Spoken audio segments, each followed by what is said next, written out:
the Derek Chauvin trial. Of course, you know, ever since the George Floyd incident, the world's attention has been on Minneapolis, but it's kind of returned again after going away for a little bit. And then now most recently during the trial.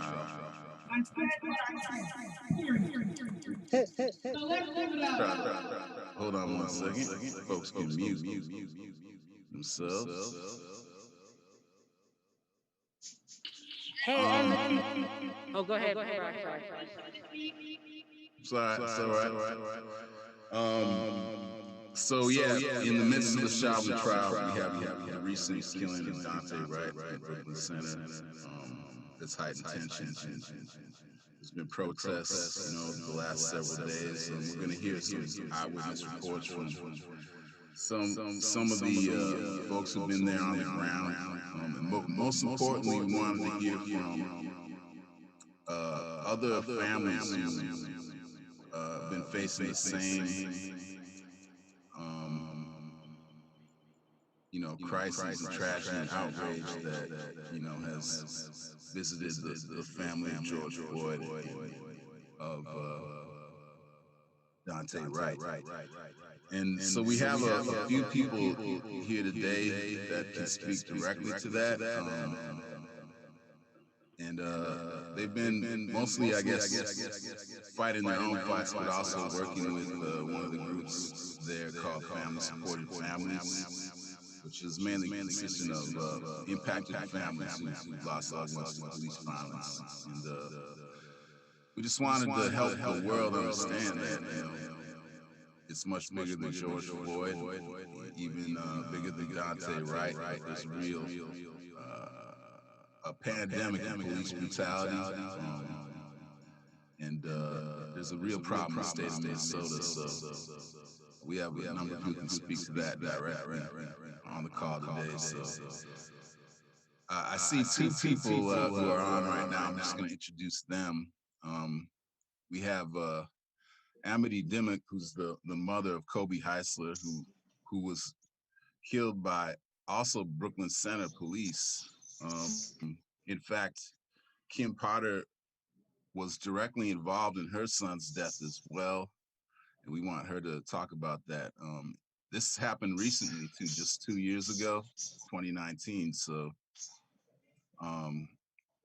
we're entering something that, you know, those outside of Minnesota, you know, it's been an ongoing thing.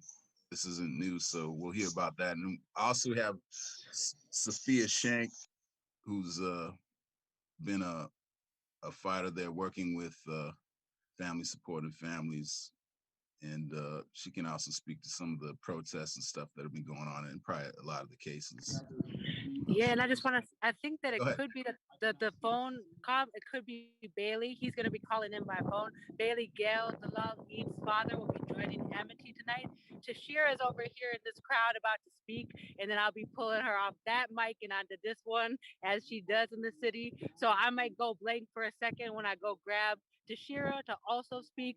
But yeah, about the work of Family Supporting Families and making sure that families are not divided, that they're all standing up front, demanding the reopening of these cases. Right now, we need Dalal Eid, George Floyd, and Daunte Wright to get justice. But the bigger thing is that then all these families, these reopening, systematic reopening of these cases, because we know how dirty it is in Minnesota. So I'm going to go right now and try, if you can see whether or not the phone number is Dalal, is Bailey, Dalal Eid's father. That'd be excellent. I'll make sure I'm gonna call him as well. If I get off, it'll be to call Bailey and make sure he can connect to let you know what happened with the ambush of Dalal Eid, which, because we don't have the video of it, it's a slower story, but it's gonna get out there. So I'm gonna go try to find Tashira and make sure Bailey's on. And Amity, always good to see you. Thank you, Sophie. I think Bailey might be on. Bailey, if you're on, could you unmute yourself and just let us know? If not, that's all right. I'm sure he'll join soon enough. So while we're waiting for that, why don't we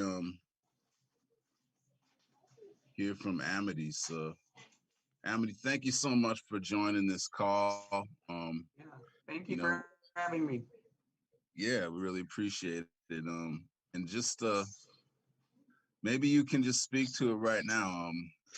Tell us a little bit about your son Kobe and what happened to him a couple years ago, Yep. and Yep. some of your thoughts. I'll just but tell a story. So on August 27th of 2019, I was sitting at a board meeting in northern Minnesota. It was a mental health board. And I told them that, we got a problem in the United States. We got a problem in our area. And well, in the United States, that the police are like scared to do their job, and they're all trigger happy, and that they especially don't know how to deal with people that have mental health issues or neurodivergent issues, on the autism spectrum. And I said that as a mother of an autistic child, I have a fear every day that I'll get a call saying that the police murdered my kid because they didn't know how to interact with him if they did run into him. And I literally got that call 4 days later from my ex-husband saying that the Brooklyn Center police had murdered my son. My son got upset over a messed up fast food order, which is, not surprising, just had a bad day and kind of flew off the handle. Him and his grandfather, had an argument, and he came back home angry and, was upset and trying to get attention. So, was essentially maybe threatening to hurt himself. And the police were called by the grandfather, but my son calmed him down right away, which is pretty normal for, somebody in that, for him or people like him. And everything was fine. So the grandfather called the police back and said, everything's fine. My son is fine, or my grandson is fine. We don't need you to come. Well, they decided to come anyhow. And even though you could see that the situation was under control and there was nothing going on, the grandmother, grandfather, and my grandson were all just sitting in the living room. Everything was fine. And the police come up, you can see them, they're like all tactically sneaking up around, in the neighborhood and around the house. And the grandfather sees them from the, the living room window and walks out and, tells them everything's fine and they don't need to go in. And two of the officers insist on going in, search my son, have him sitting in the middle of the living room on a wooden chair. And after 12 minutes of him complying for no reason, keep in mind, he wasn't in the process of doing anything wrong, he got frustrated after 12 minutes, not frustrated, but overwhelmed, and just put his hands down and his head, started crying. And as far as we are concerned, got up to run out. Where he was running would have led him directly out the back door and out of the house.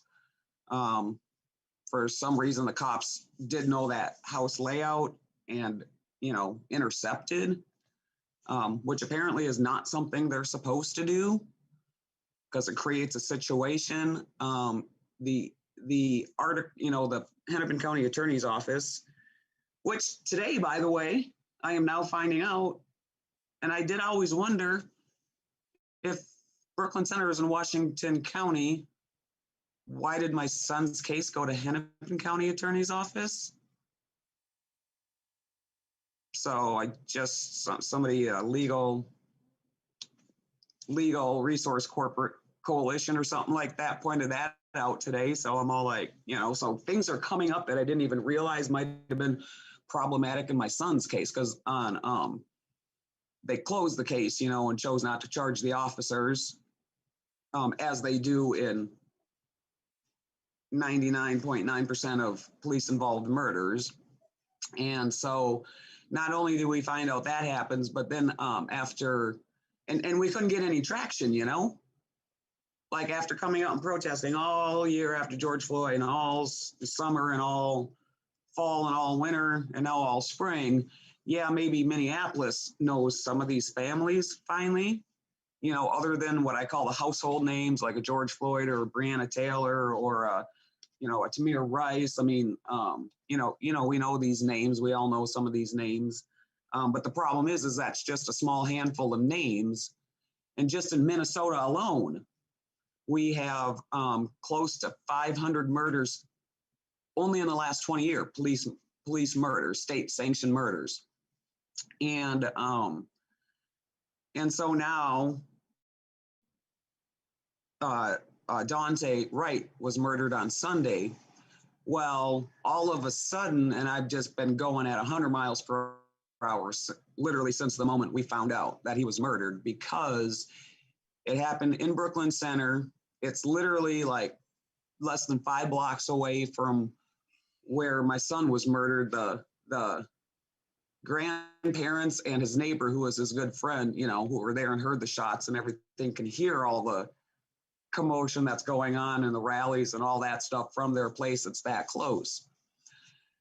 Well, we end up finding out that Kimberly Potter, and I had seen the body cam with her in there, but I didn't think anything of it. You know, I was focused on the ones who murdered my son, but she was the commanding officer in my son's case.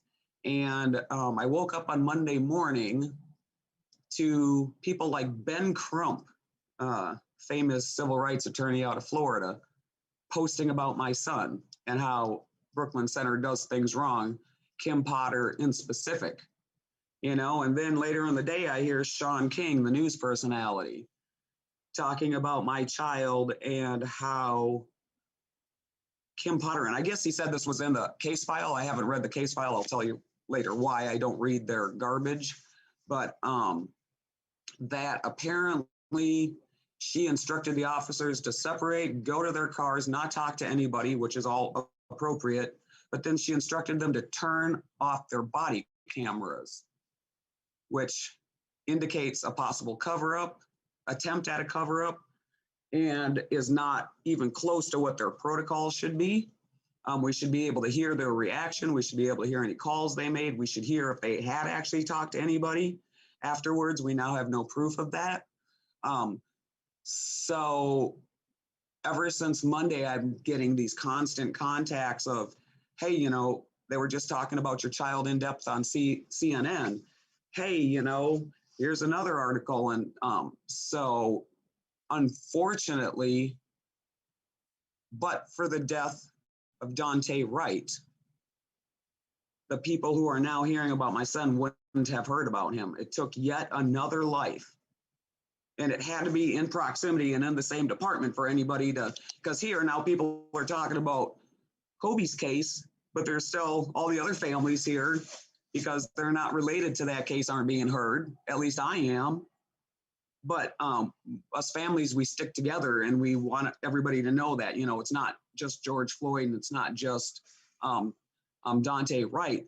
Minneapolis, and it's not just the Minneapolis Police Department, which we focus on a lot, and the St. Paul Police Department, it's all of them. You know, Brooklyn Center, Richfield, and Edina and the Brian Quinones case. I mean, this is prevalent, it's ongoing, and I have finally, after Daunte Wright, I finally am comfortable enough saying that the Brooklyn Center Police has on their, or Brooklyn Center City has on their payroll serial killers, state sanctioned and allowed serial killers. And I am okay with saying that now because that is what is happening. And then we also find out that, you know, the city of Brooklyn Center apparently was founded by Earl Brown, which we all knew. But what we didn't know was Earl Brown was apparently a part of the KKK and was Brooklyn Center's first sheriff. So that place is definitely built on white supremacy, like quite literally. And so what we're doing right now is trying to take advantage of everything that's going on and hoping that that an attorney actually will take us on. Hey, Ben Crump.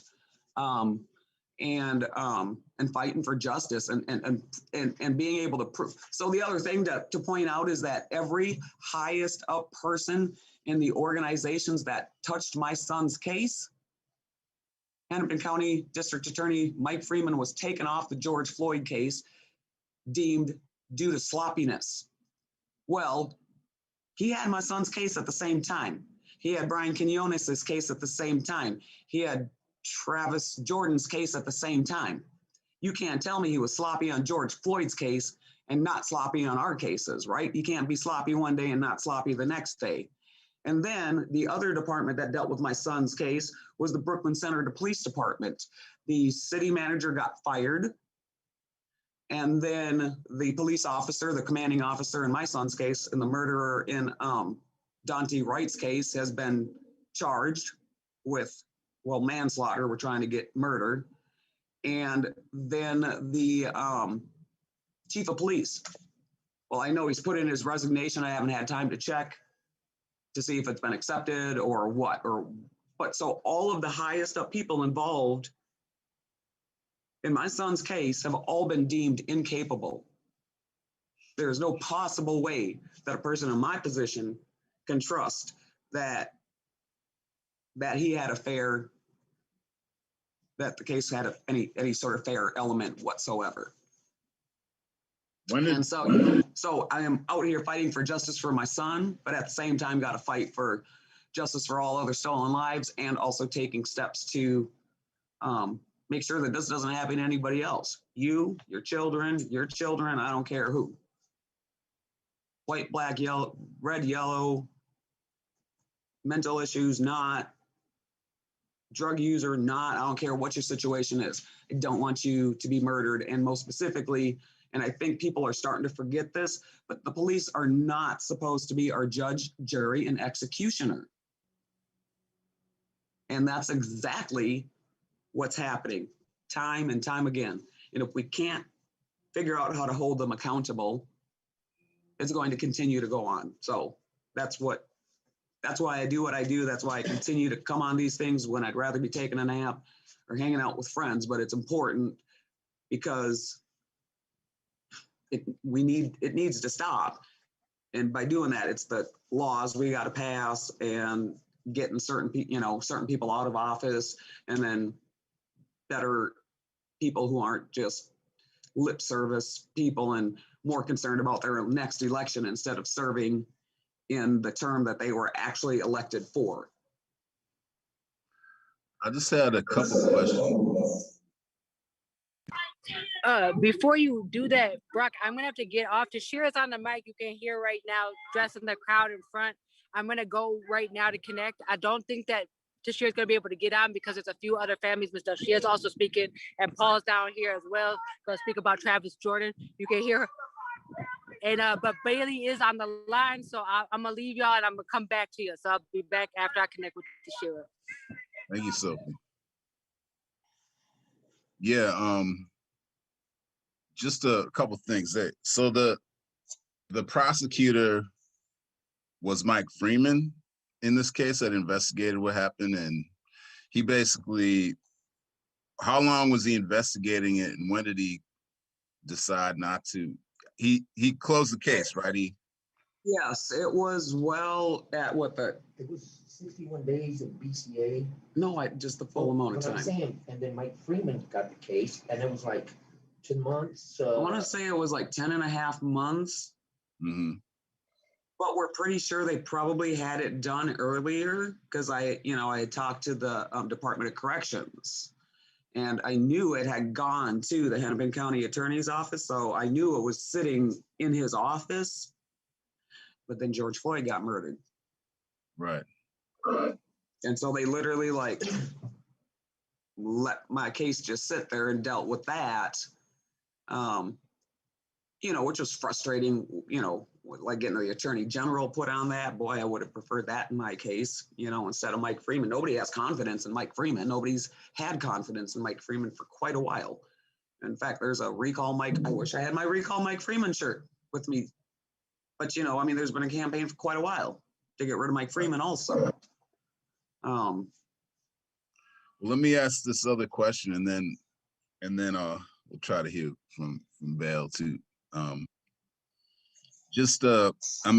lot of things have happened in the Twin Cities area around this in the last 5-6 years that it's become national news. Well, yeah, because we have Philando Castile, and the list, we got Jamar Clark. Right. So a lot of this was happening before, what happened to Kobe happened. So I'm just trying to see where you were as an individual, like in relationship to this whole stuff that was happening. Were you somebody who was already involved on some level, or did you kind of oblivious to it? And how did your views change, or what has happened to you as a result? Well, I had been kind of oblivious to it in my youth before the children came. Me and Kobe's dad, me and my, just on myself, but then me and Kobe's dad, we used to go out and protest. We like to protest wars. And that was back in the day when the white supremacists like to come on, and like they wanted to come, and like David Dukes and whatever would want to come and talk on the U of M. And, I hang out on the West Bank and stuff like that. So we'd go protest that a lot. But then, life just kind of took over. And actually, when my son was murdered, I didn't even get out of bed for 7 months. It actually wasn't until George Floyd was murdered that I was like, you know what? No, man. And I think I'm one of those people, when you actually see it, I mean, that was just like, how can you unsee that? And how can you deny what you saw? We all saw it. And it's, and really at that moment, we felt like there was this light shone, on the problem. But yeah, I'll have to admit, I was one of the people who were not out before this. We had actually moved away from the metro, me and my current guy, and been out of the metro for 15 years. Hadn't even, not the current guy, Kobe's stepdad. And we literally don't hang out with anybody. We've been complete homebodies. I hang out with my dogs. I talk to hummingbirds. My best friends are 2 cats in Portland that I talk to every night. And now this. So my life is 100% flip-flopped. I'm certainly not used to talking to people. I went from one Facebook post a week maybe to 20, 30, 40 a day, just trying to keep up with things that I feel like people need to keep up with, because apparently I'm starting to go viral on TikTok, everybody. So at Justice for Kobe Heisler. And that's we'll been get that up there. Yeah, that's been pretty amazing. Just found out I can go live now, so I'm going to figure out how to do that. It's been 3 days that I've been on it, but I'm finding that platform very successful. But yeah, I'm just banding together with anybody that I can in any ability that I can, where we can, get justice for my own son, justice for all the stolen lives that we run with that haven't even gotten their day in court, including myself, and then doing what we can to make sure that this just doesn't happen. Because keep in mind, it doesn't just affect us. Like, look at all those people out at that protest. It's affecting them all. It affected my kids' teachers over the years. It affected his neighbors. It affected people schoolmates. So Tashira likes to say that, when we maybe use that term 500 families, really, it probably affected a minimum of 2 million people when you look at really all the people it really ends up affecting personally. That's a really important point. I want to come back to that too. But why don't we hear from Bailey for a second, and then hopefully take some more general discussion. So I hope I'm pronouncing it correct. Bailey, is that how I pronounce your name? You're on mute too. It's the father of Dalal Eid, I believe, is on the phone. If you can unmute.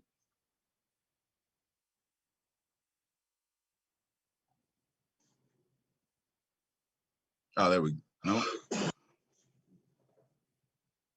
All right. Well, if he's not able to figure that out. It takes the other thing is it takes a while to figure out. Like, we've also had to learn how to I'm trying to learn how to use the TikTok platform. There's a way, You know, I've had to learn how to become an expert at teach me on Zoom that. meetings and Okay. all sorts of stuff. Yeah, I'm going to sit down with Delshia Perry on Sunday and teach her how to. I'm like, dude, no, you got to get on TikTok. Did more on TikTok in 3 days than I've been able to do on Facebook in a year and a half. Wow, well, that's good enough. Mm-hmm. Yeah. Oh, here we go. There we go. There we go. He's got it. Do you hear me say now? I can hear you now. Thank you so much for joining. Oh, good. Thank you. I'm so happy now to hear me. That's good. Okay. First of all, my name is Bailey Gale, and I'm Donald Eid, his father. My son, he was 23 years, and he was get a murder in December 30th last year. Before I talk that, okay, I have a little bit complaint with all of us. Mine is whenever you are talking the police brutality and the police who was a murder or youth. Most of you didn't mention my son, and okay, well, he was one of the police who murdered him. Please, I want to remind him and remind us and feel as the way we feel pain also. I feel pain, all of you guys who was a loss of the loved ones. And it will be good if you mention where you are talking about all of they have to be the same. And we have to mention their name, and we have to, at that time, we feel we are a part of the families. But sometimes I feel I'm just alone. Although I don't know if you understand my English, but I try to. I will understand. Yeah, we can understand you. Yeah, I understand you whatever you're talking about. But me, I just will need to you guys for your help. My son, let me start. My son, he was 23 years, and he was always every time when I call him and say his name Dolal, he never would say yes. He has to say hi, sweet father, hi, sweet mother, and he was really gentle, really wise, and really a cool guy, understandable. He wasn't any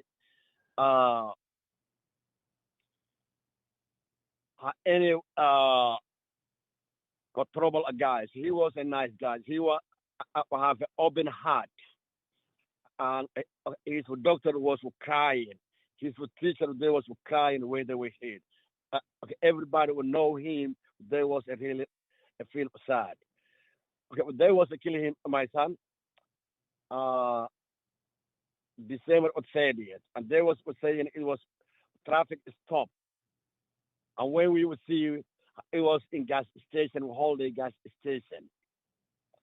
There was he was a block his the car, and he couldn't. He tried to go away. Okay, there's no anywhere to run, and we was a watch.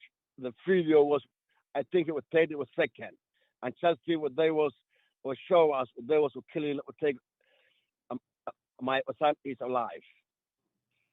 They was saying, okay, he was with his girlfriend at that time.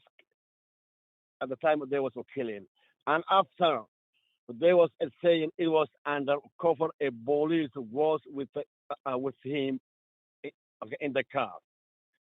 30 times they was saying it was a woman. She worked with a police. She's not a police, but I don't know how to say. But I have to say she was a snitch, and they was to say she was a Latino. First of all, they was saying there's no anyone who was wounded. And last time they was saying it was a Latino, a lady, and she was wounded. We don't know who was she. We don't know if that was true. We would try to contact them. My lawyer would try to call them and ask them where she is. And last minute, what they was saying she's wounded, and you cannot see him. You cannot see her.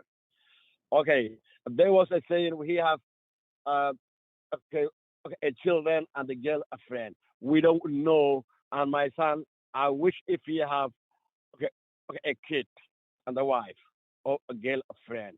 We don't know at all, and we don't see it. Also, when they was to kill my son,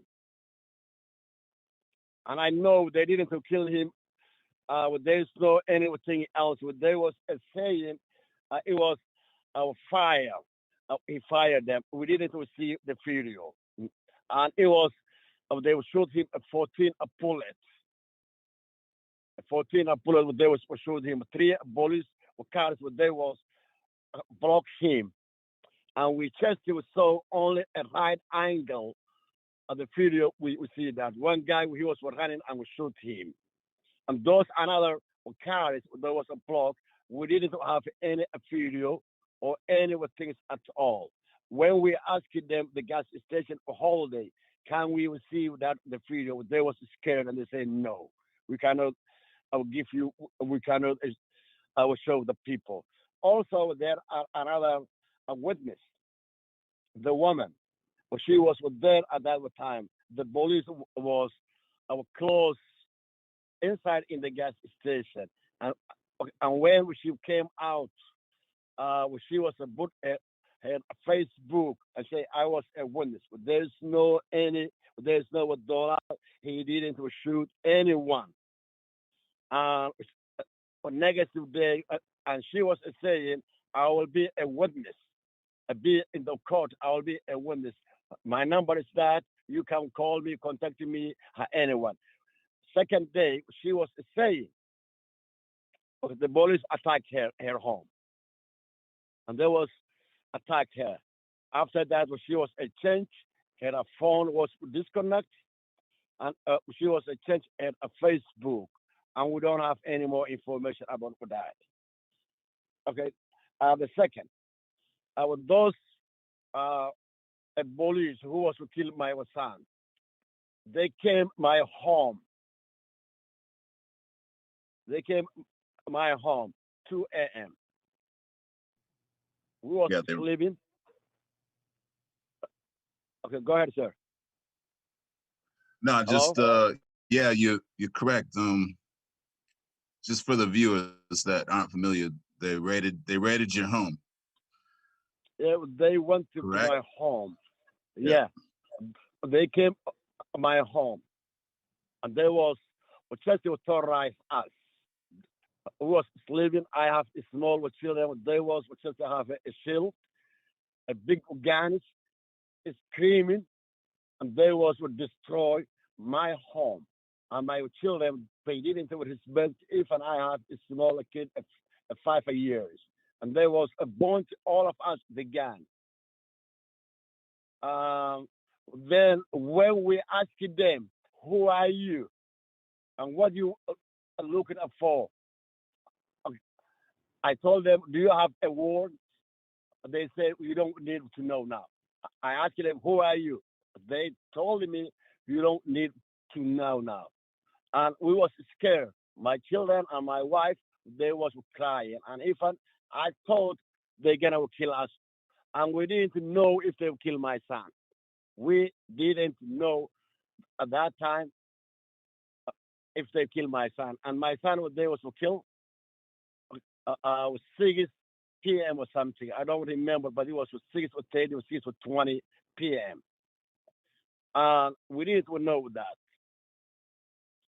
They was successful holding us and tied our hands with some wires until 4 a.m. And the weather was cold at that time. And they was open the door wide.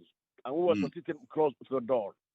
And when I asked them, please, can you at least shut the door? They told me, shut up. They was screaming a lot. And they were And also at that time, when they don't wear none of them any a mask. And when they was destroying my home, they was saying some bad words to us, and they didn't tell us what they was to kill my son. Uh, the man who have a warrant, a paper, he came and last minute. I think it was 3, okay, 50. He came. He showed us, and he told us when they had done everything. I asked him a question: why you doing this to us? He said, "Are you a Donald, his father?" I said, "Yes," and he said he died, and I got shocked, and I was cry, and I don't know what gonna I do or what gonna I say, and also, okay, the Coto County, they take investigation when they have my son his case was 60 some days. The man who was to take that the case, he said, "I'm retired. I'm retired." He knew he gonna be retired. Why he take? Why he take the case? And we know, and you know it. The case investigation it cannot take more than 90 days in Minneapolis. And my children, until now, believe or not, they have some of them nightmares. Mm. They have some questions. They're asking me, "Dad, what do you have done? What have you done? Why they kill our brother?" And he was helping them with their homework. He was taking them to the background, a backyard to play them. And he was love of a son who loved a basketball player. And until today, we don't have any answer from Minneapolis. Jacob, the mayor, he called me and he told me, "I'm sorry for your loss." I answered him. I say, "You killed my son, and you are told me you're sorry. It's too late. Why you kill him?"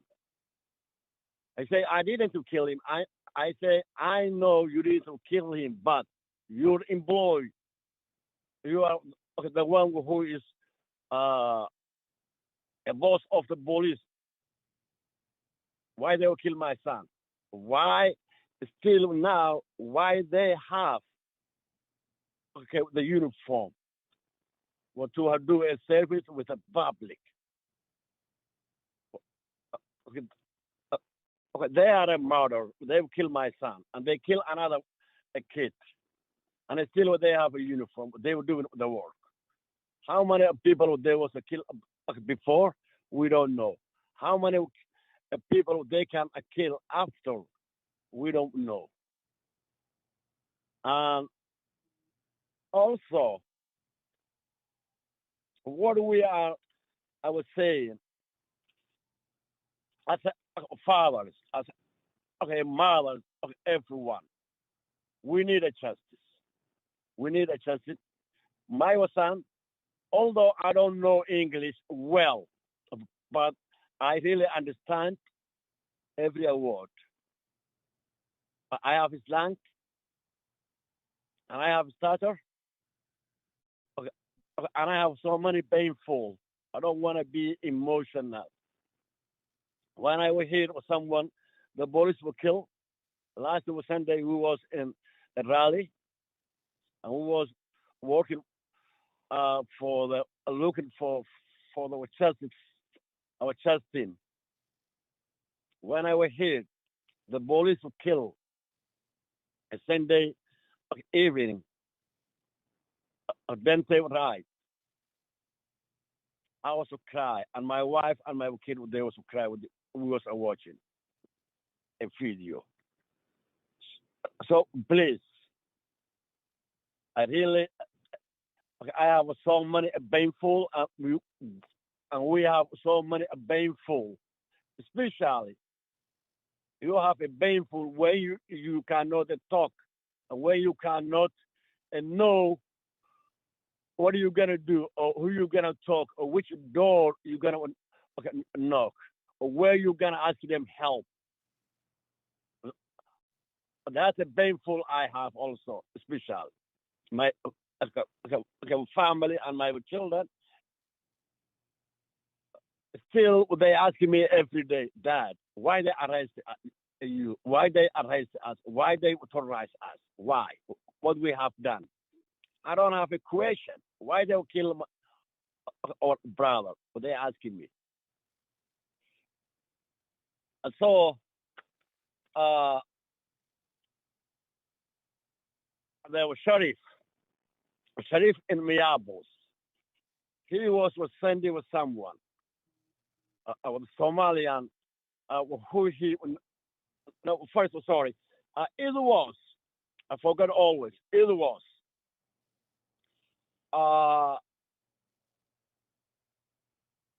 okay, the Sunday we was working with demonstration at first, and they was, we kill him on our Saturday night, I think so, 30th. A lot of Somalian, the police and the sheriff, they was gave them a bribe. They was gave them a bribe. They was saying we are $1 a mother, $1 a cousin, $1 a father. We don't wanna any demonstration or okay. We don't want to talk anything about him. Did you understand me with that? Which was this? Can you explain? This was a demonstration. Who was telling you this? No, when we was wanted to make a demonstration, okay, the Sunday, it was Saturday night. A lot of people, the police and the sheriff, they gave them a bribe. A bribe. Okay, I don't know if you understand a bribe. It's B like a boy, RIDE. The bride?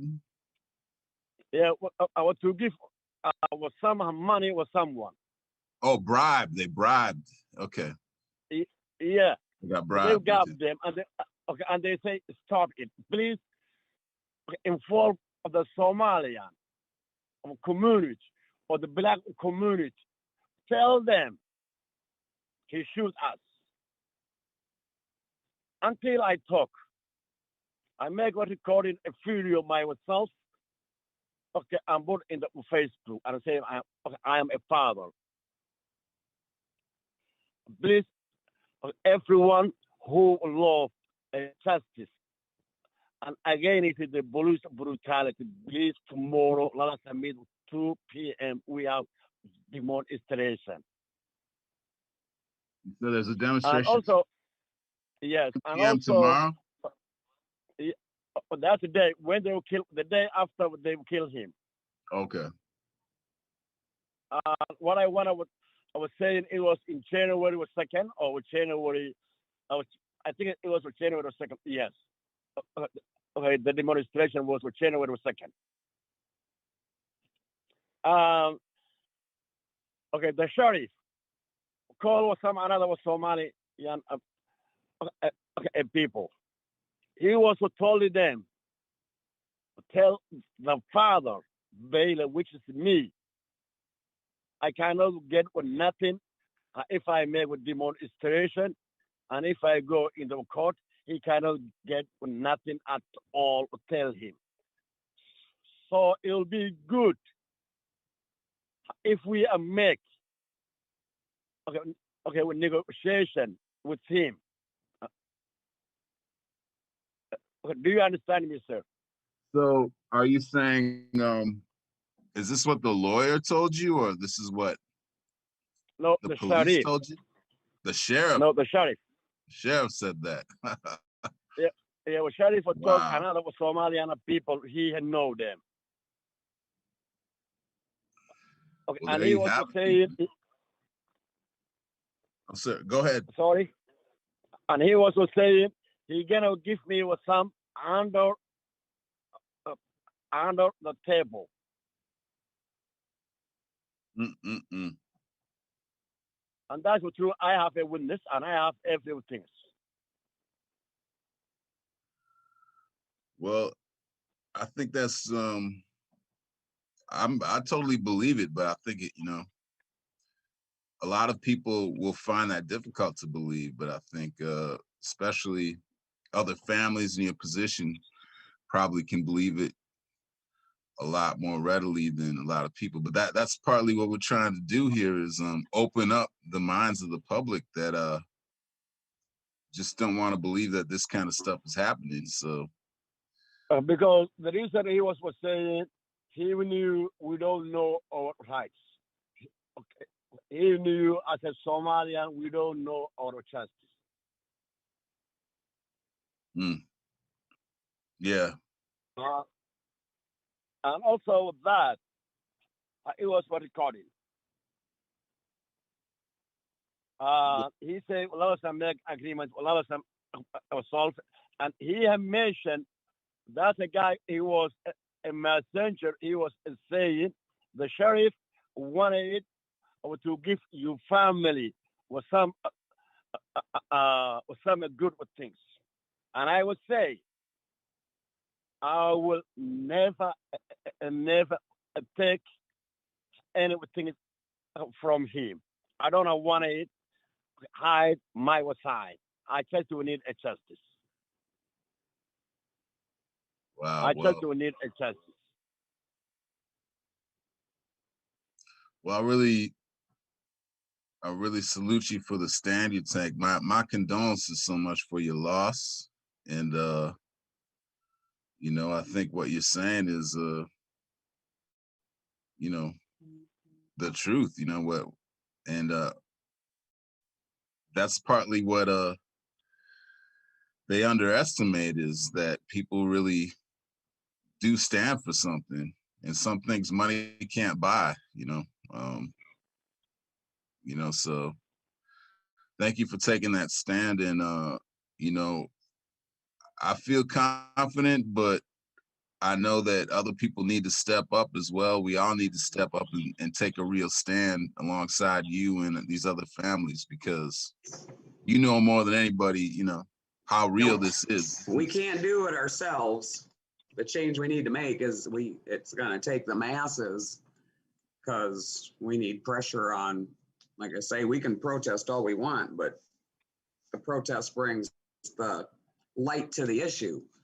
But then once the light is on the issue, we got to turn around real quick and actually make the change. And that generally has to happen. And,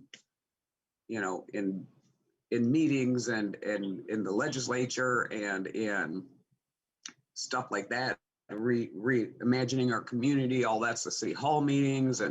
And since our leadership has been failing us, clearly one of the things we, meaning all of us, need to do is really start paying attention a little more to elections and making sure that we're going out for elections other than just, presidential campaigns and stuff like that.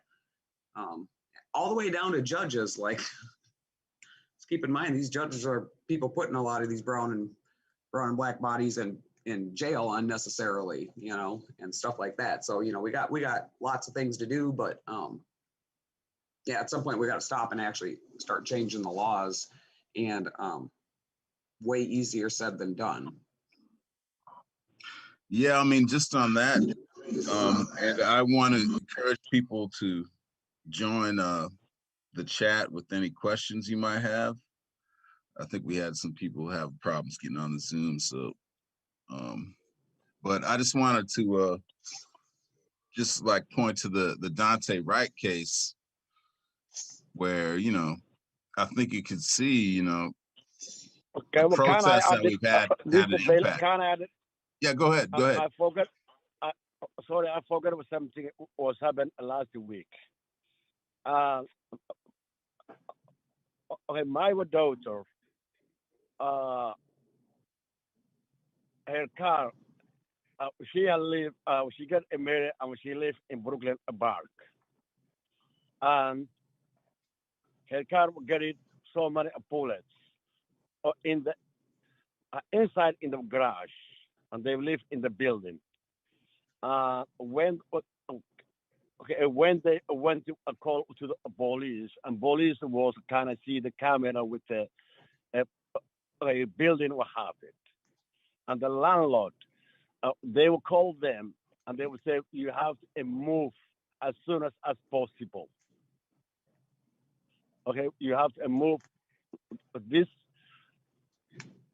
address. You have to move because we cannot take any responsibility what happened to you because they have the same last name. My son, they have the same last name, and the police they didn't know. Okay, they didn't even tell us who was that person. They didn't arrest. They didn't make any investigation. Okay, and still we are scared. We are really scared. Okay, I'm not scared. I'm old man. I say we say earlier today, but I really scared my children. Right, right. And unfortunately, they have a same last name. When I would call my lawyer, he didn't answer. I sent him a text message. He didn't call me back. And uh, please, we are a family who is a Minnesotan who live here. This is our country.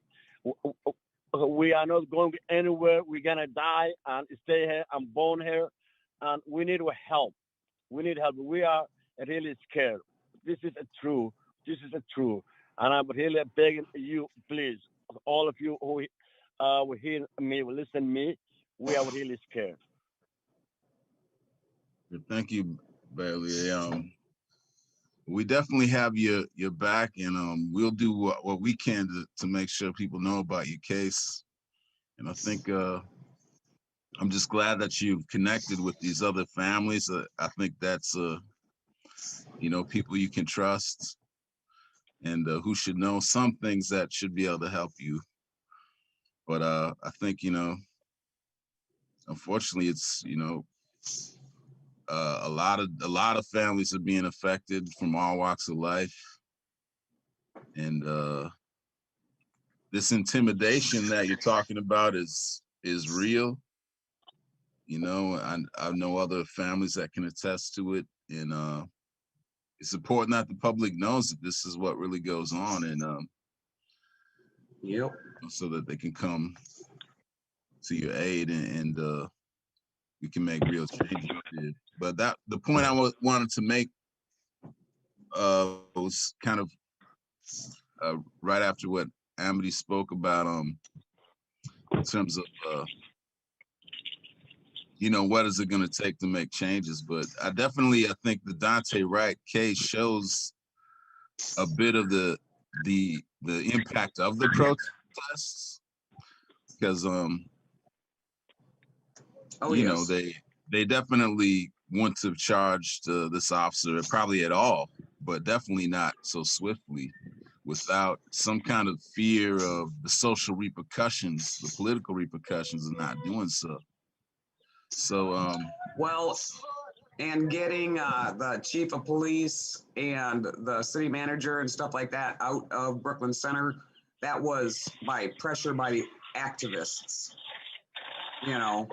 from various organizations. So that wasn't like, we should do this. It was like numerous, and like a Nakima and a Jonathan, all them telling essentially the mayor that he had to do that, Right. And so I just found that out today. That was a strong arm move. Okay, so yeah, I mean, I guess that's the point I'm trying to get at, is there's an aspect of this fight where some of the things that have to be done have nothing to do with the current law. I mean, they already actually have the power to do something, and they're not using the powers they already possess.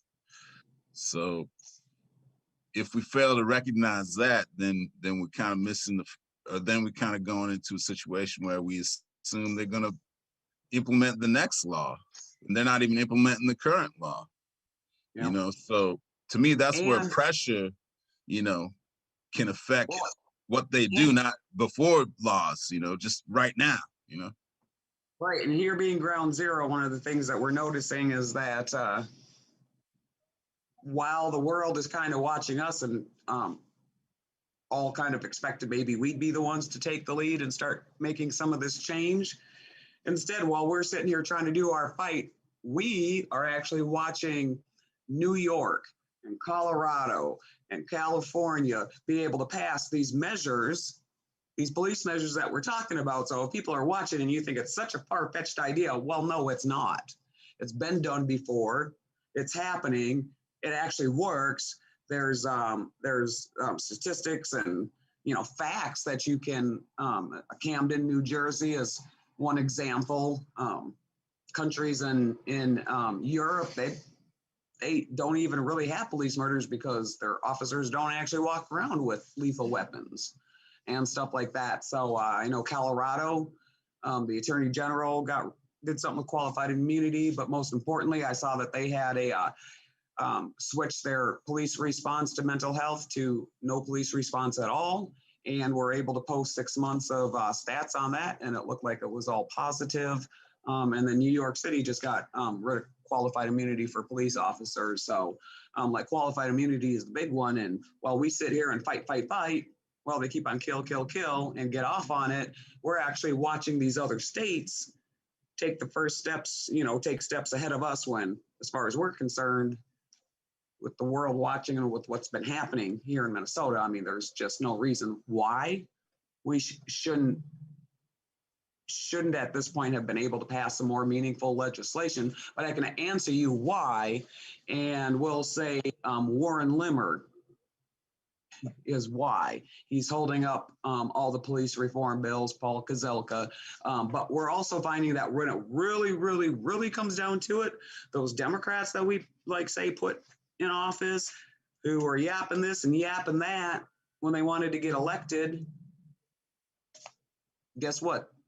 They're not, as we would say, putting both feet in and getting on the right side of history. They're a lot of lip service. So it's just keep in mind, it's not just the Republicans, and we've just as equally gone to Democrats' houses and given them a piece of our minds also. So. Yeah, well, I think that's the fact that this is happening in Minnesota is a good reminder that, you know, this isn't kind of a nonpartisan issue. I mean, even Ferguson, I mean, that was a Democratic controlled town. The mayor, the prosecutor, the governor, all Democrats. So we shouldn't fall into that trap and let them play good cop, bad cop with you know, with us on this. They both have blood on their hands. Absolutely.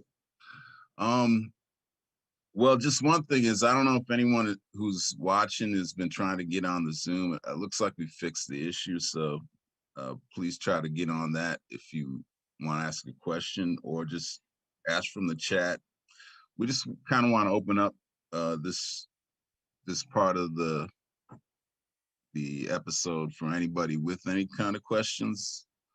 Does anybody have any questions that is in the audience that they want to ask? Comments?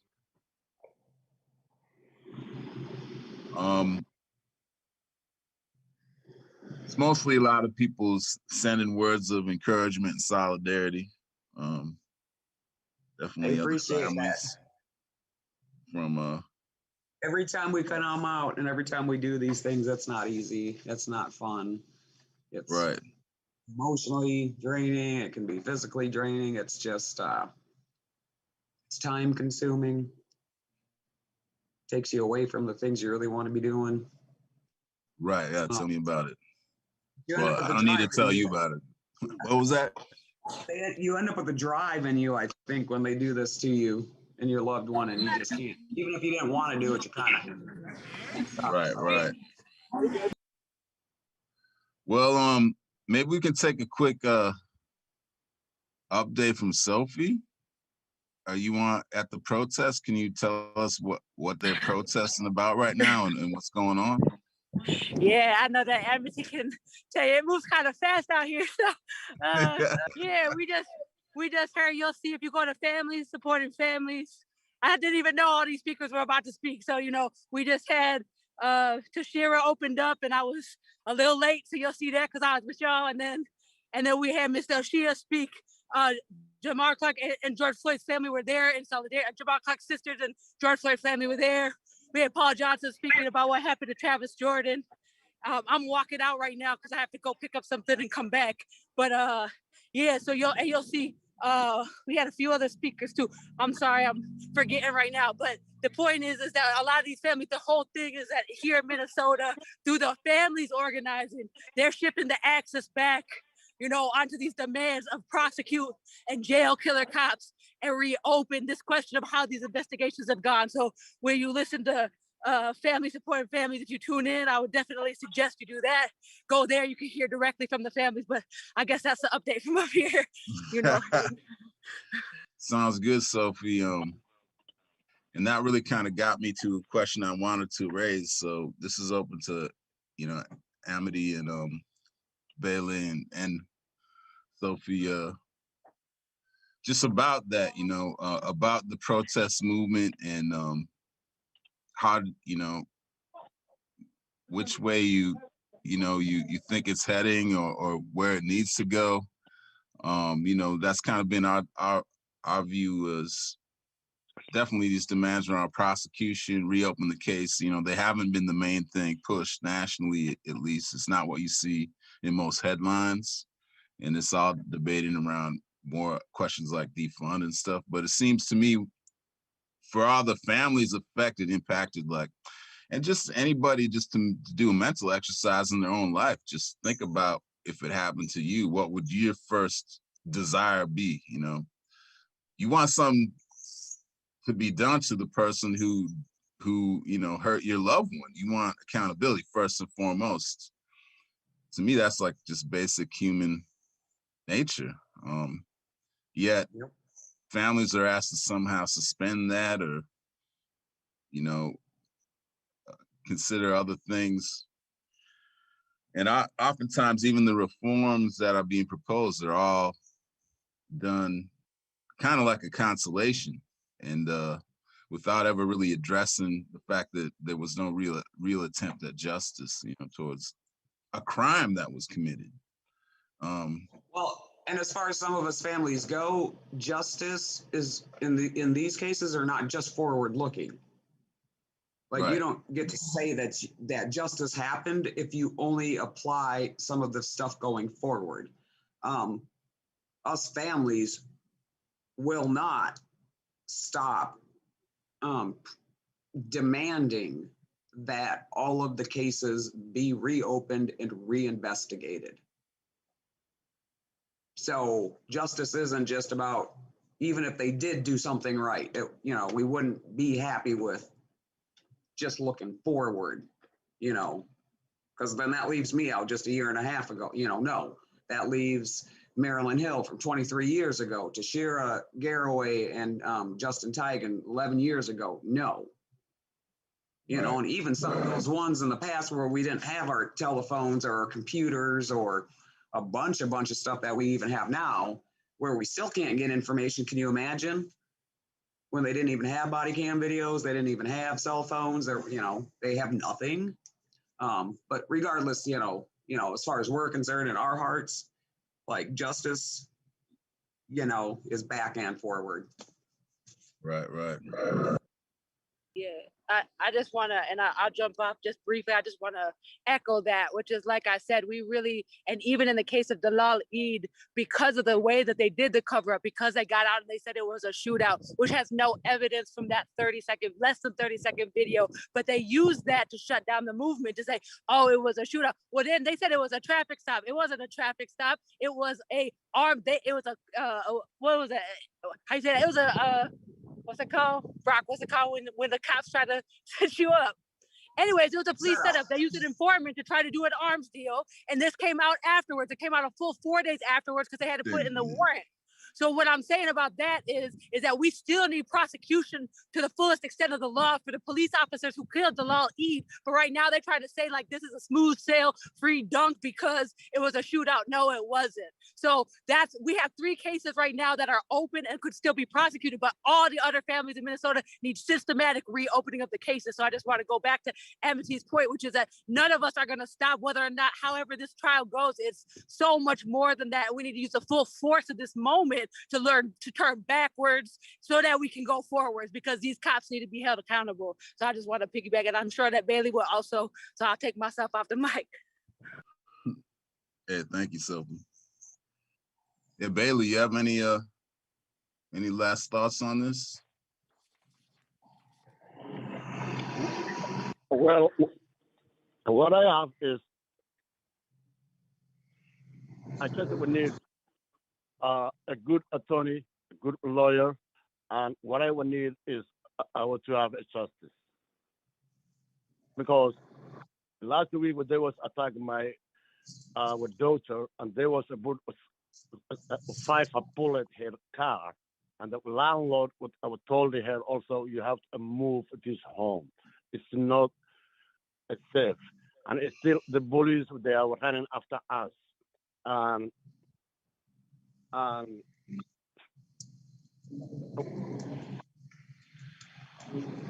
don't care if they kill me. I'm not scared of myself, and I'm ready to die. But just worry about and scare my children. They are in harm. They are really scared of life now, and they have a nightmare. Really a nightmare. Okay, we live in a horror life. We don't have a peace. And I just will need you guys, who is lawyers, attorney, or know the law. I need your help. Help for justice, please, please. I'm really begging you. You can understand that when they have the same last name, and when, okay, my daughter, she never will have any trouble when she's married, and she get it 5 or 7 bullet in the garage. The building where she will live there. Isn't it that scary? I just worry about my children, please. I need for your help and for your support. Rock, can I just say one thing? Yeah, go ahead. Yeah, I think that's an extremely, the trend, which is a trend nationally, of course, but in Minnesota, every single family has stories of police intimidation. I mean, that's just the number one, like after the trauma of the police intimidation, coming after you, coming, hanging out your house, harassing your family, etc. That has to be a central demand, and we have to lift it up. So again, I just want to echo that, because it's a figuring out how we're going to come together around that nationally, shine a light on what they're doing, especially to Dalal Eid's family right now. The level of terror this family has been subjected to is unreal, and it still is coming out. You know what I mean? It's still, even as many times as it's been said, every single one of these families has had to do this, come out over and over and over again, and then finally at some point it blows up, and it's like, wow, that's what happened? It's so much dirtier than you think. And actually right now, Amity, I was going to say, Paul Johnson was definitely saying these exact words about what happened with Kobe. So, if you go to family supporting families, you'll hear, if you go to their live, I just live stream that, but the question of what they do and what happens afterwards, all of that. So again, Bailey, we got your back, and we're going to figure out what that's going to look like, but we'll definitely connect. We'll connect later today too. Well, thank you. Right on. One thing I do want to say is, I just want to salute all of you, all the families that have been speaking out, and you too, Sophie, and all the honest supporters that are out there. I know we have kind of a similar thing going on here in Boston, of families coming together and uniting and demanding, cases be reopened and for prosecution.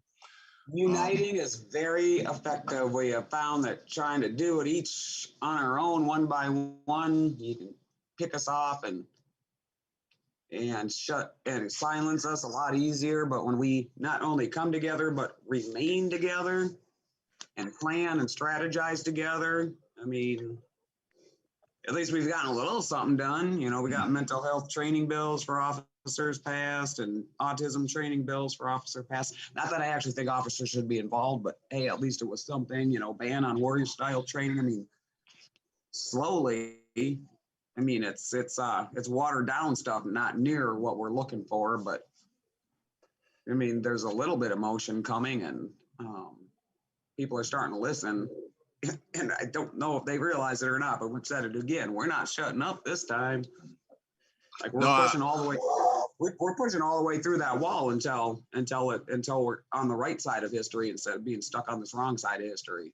And quite honestly, I got nothing better to do. I have another child. So I'm easy peasy, you know. Hey, I think you really summed it up for a lot of people. You messed with the wrong mama here. All right. You know, just like Bailey. I mean, you took my beautiful, like how he was saying how beautiful and kind-hearted and loving Dalal was. Well, that's how Kobe was. I mean, he was a beautiful person. He was loving. He liked to crochet. Like, you're gonna try to. He doesn't hurt people. He cares for people and helps people. Like he's a helper, not, you know, he's a lover, not a hater. And it just blows my mind that they could steal so many beautiful souls. I mean, like, you know what that means? That means you didn't get a chance to meet him, you know? And you would have loved it if you met him. It would have made your day because he was that kind of person, you know? And instead, they keep on robbing those lives from us, from the world to enjoy, not just us, but from everybody that they would interact with. So, well, just I want to make sure I make these announcements before we close out. But you may have heard, but you know, we've been trying to organize with other families and honest activists in other cities and states across the country to do nationwide joint actions, you know, to, you know, basically do what you're doing locally, but nationally. That's why I know who you are. Okay. I'm on the email list and I'm like, I have to get on one of these meetings. Yeah, I'm part of that. So if you're an impacted family and you're not part of this network, please check in. DC or something?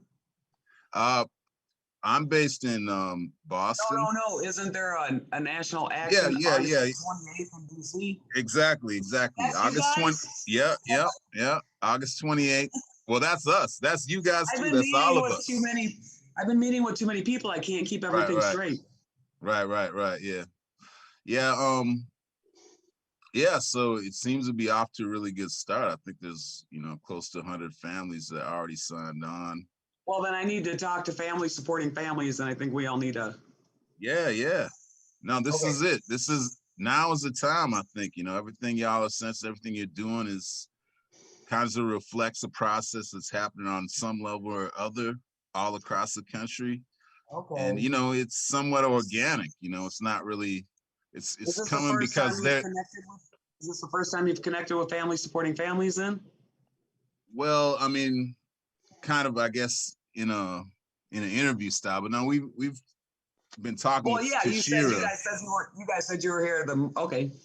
Yeah, but you know, but we're trying to deepen our relationship and and expand what we can do collectively. Well, let's do it, because I think at this point we need a national movement. So. Right. So there's two go ahead. I don't know if you know, but we have been calling out Biden now also.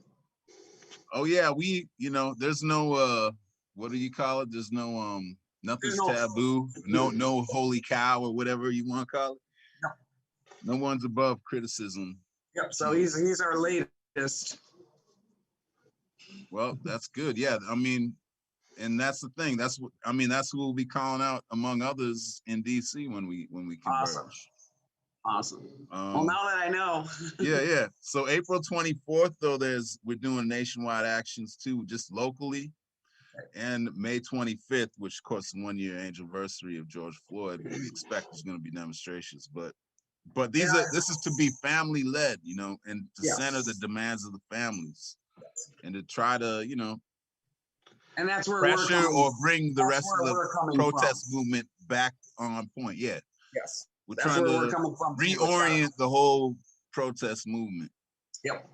Awesome. So great. So good. Looks like we'll be working together on that then. Absolutely. And, but we want everyone watching too, you know, if you're not involved, to get involved and to support these families wherever you are. This is really this is how you can get in the fight. Justice for these families is justice for all. You know, we can't uphold anyone's rights if we're not upholding the rights of, you know, Kobe and Dalal and other people, George and Daunte, people who've died in these by the hands of the very government that's supposed to, you know, tell us how to be and how to, you know, what our values are. Like, we cannot live in a society where a government kills its civilians and then covers it up, you know. And then brings in the National Guard when we get upset, to then continue to traumatize and terrorize and brutalize us.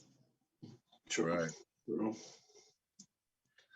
All right, so Justice for Kobe Heisler is how people can reach you. Is that your Twitter handle or something, or what is? That is my TikTok. TikTok, right on. And I have a Facebook page. I do have a YouTube, but I haven't even gotten to that yet. So, and that would also be his website, but that, if you go there, it'll say currently under construction. But everything that I do on every platform will be Justice for Kobe Heisler. I think actually on Twitter, I don't even know how that name was used, but I'm Justice for Kobe Heisler 1. Like, who else is using that? Right on, right on. So is that with the letter or the number 4, or is it spelled out? I spelled it out. Okay. All right. And Bailey, I don't know if you have a way that people can support you online. Is there like a contact info or any kind of donation place people can send support? You know, Bailey, I just created a page, Justice for Dalal Eid. I'm gonna send it to you right now. I'll make it go live, so we can start there. And then Bailey, anything else you want, go ahead. Well, I don't have anything to add. Sophia, thank you very much. I really appreciate.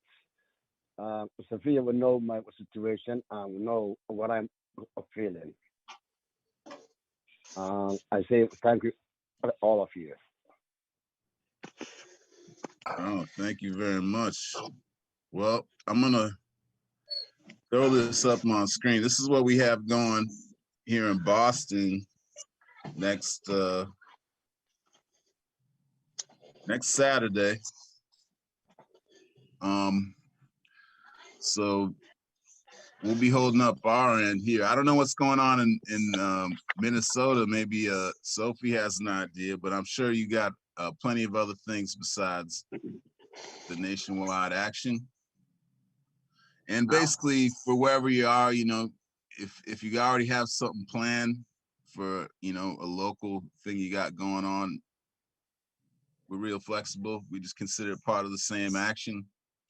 But the whole point is for us to collectively start to really show the nation how widespread the problem is, and also show each other and encourage each other, you know, what we can do to really be more effective where we're at, to get the word out, and really build the type of movement that's going to be equal to the task, in which, you know, we've seen some progress, but clearly we got a long ways to go. So, but we're committed to being out here, and we got this slogan from all y'all in Minnesota. How long we gonna be out here? Till we win. How long? Till we win. Till we win. Till we win. I'm driving, so let's go. Till we win. All right. I guess on that, is there anything coming up in the Twin Cities we should know about in terms of, because we're coming up on the closing arguments now, for the Chauvin trial. Is there anything planned that we should know about before we close out? You know what I would say about that is look at families supporting family against police violence. His page will be updated. There's a lot happening right now, as you might imagine. Different things coming together. So yes, there's a lot of events coming out. But tomorrow at 11, there'll be a press conference with the families who are going to give an announcement. So that'll be the next time the families are coming together, and then we'll keep updating that page when it's a family centered. So yeah, I would just say. And there's a Demetrius Hill coming up. Thank you, Amity. Thank you, Amity. Demetrius Hill is coming up real soon here. On the 28th, right at Oh, I have too many messages already. I can't even find it. But once again, that would be on the family supporting families. Absolutely. I'll post that as soon as I stop driving on family supporting families. All right, everyone. Just check the Mass Action page too. We'll definitely be promoting that press conference, and encourage people to stay tuned to Mass Action Live every Friday, 7 Eastern. Gonna keep trying to, bring you relevant information about this mass movement we're part of, and hopefully talk to the source, which we did a bit of that today. Salute to all the families here. We're in it together, justice for all, till we win. Prosecute the police, reopen all the cases. Justice for Daunte. And qualified immunity, yep.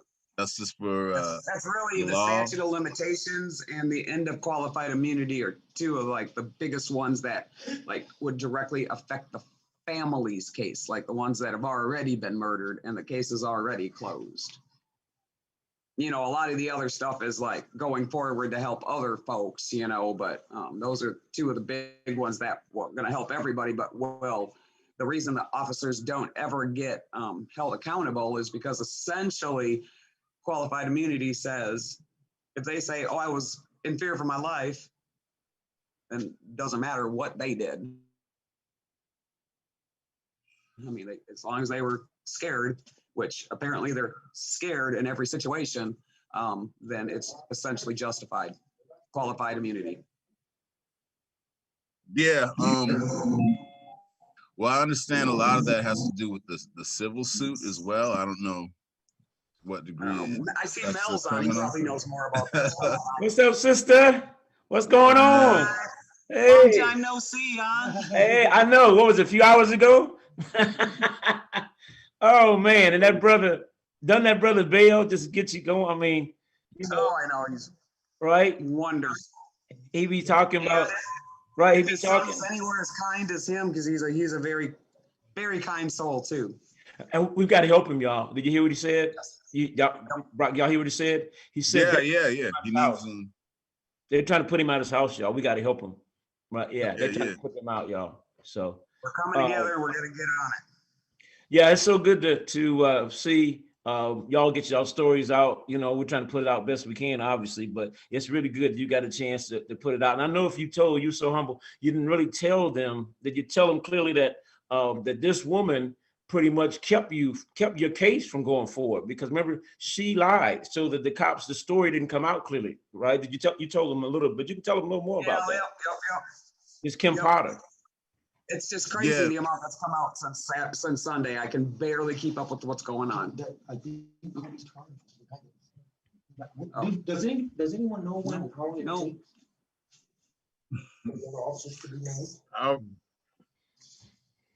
So, well, am I done here? I think you're done. I think we're all done. We're glad Mel came at the end, but thank you, everybody. Thanks for joining. Till we win.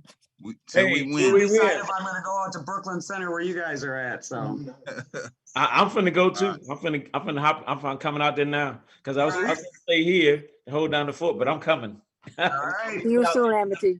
Well, we might see y'all soon then. I'm gonna hop see you off. real Thank soon. you so much. And we'll see you, Sophie. We'll all be in contact. Right on, everyone. All right, thank you. I'm hopping off. Okay. Bye. All right, y'all. Thanks. And Yeah, so everybody, let's keep the pressure on. Everyone out Boston's way, you're gonna come out to this next Saturday, April 24th. On the 23rd will be the next Mass Action Live. We'll probably hear a little bit about what some of the other cities and other states are doing the 24th, and keeping you updated about this mass movement, and what the fighting families are trying to do with honest supporters to reorient this movement, to center the demands of the families, the prosecution of the police, reopening all past cases of police brutality, and centering the demand of justice for all to be the watchword. So anyways, with that, until we meet again, y'all, mass action. We out of here. Mass action. Till we win. Till we win. Till we win, y'all. Yeah, till we win. Till we win, brothers. Man, that's a great show.